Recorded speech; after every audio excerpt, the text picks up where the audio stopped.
All right, what's up, YouTube? This is BoxingWave, and I'm going to speak a little bit on Dmitry Bivol, who won last night against Castillo on the Usyk undercard. Okay, so Bivol is one of the title holders up at 175, and this fight really didn't mean much. I mean, this is pretty much a shutout. Bivol is one of the top fighters at 175.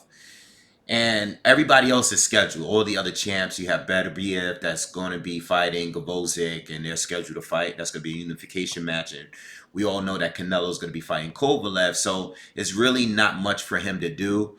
He could have fought Marcus Brown, but Marcus Brown got stopped by John Pascal, who Bivol recently beat. He recently beat and outpointed John Pascal, okay? He's also beat Isaac Chilemba. He beat Joe Smith Jr., and he's also stopped Sullivan Barrera. So Bivol doesn't really have much going on right now. He got to play the waiting game, stay active, get fights. There are a lot of good 175 pounders still out there, but until, I guess we're going to see the outcome of the Kovalev fight with Canelo Alvarez, which is in a couple of weeks. He wants the winner of that fight, and he would like to unify with the winner of Beterbiev and Gvozic. So we just got to sit and wait. It's not much for me to say. I mean, the breakdown last night, he put another good boxing display. He didn't get the stoppage, but he won pretty much every round. He was able to drop this guy, and that's it. I mean, this guy was not on his level.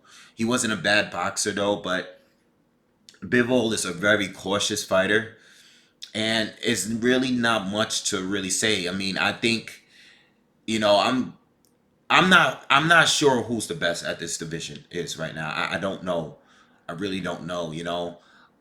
I've always in the past couple years I've kind of put him since RJ Ward retired and since Adonis Stevenson lost. I've kind of had him at the number one spot. Just judging off the eye test, obviously Kovalev has done the most up at 175, but you just really don't know. I think he did a little bit more than Beterbiev. Gavozic actually stopped Adonis Stevenson, so I would probably put him above Bivol as far as resume.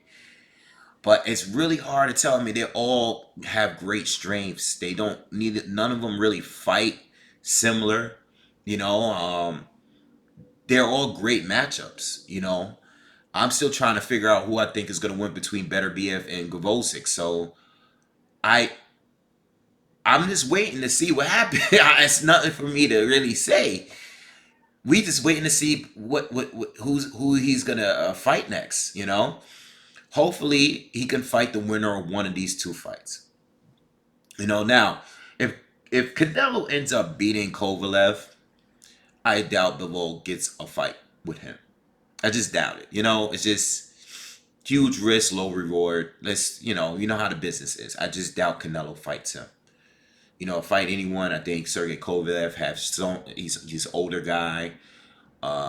Even though he's still a top fighter, an elite fighter, he is past his prime a little bit, and his weaknesses have been exposed because he's lost a couple of times. Okay, so I think fighting a guy like Bivol, who hasn't really lost he hasn't really struggled in any fights, I just doubt Canelo fights him. Now, if Kovalev wins the fight against Canelo and he dominates Canelo or stops Canelo and there's no rematch, then I can see Kovalev possibly fighting him. You know, he might fight him. You never know, or he might retire. Who knows? Who knows where? But I can definitely see Bivol fighting the winner of Beterbiev and Gavozic if there's no rematch. If it's no crazy action-packed draw or something like that, I can see Bivol getting the winner of that fight and the unified champion fighting Bivol in the very next fight.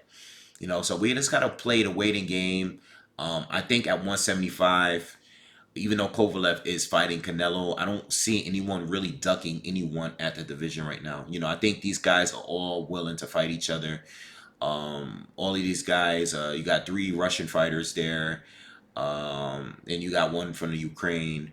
These guys have history with each other. Some of them fought each other in the amateurs, been a part of the same Olympic team, all of that good stuff.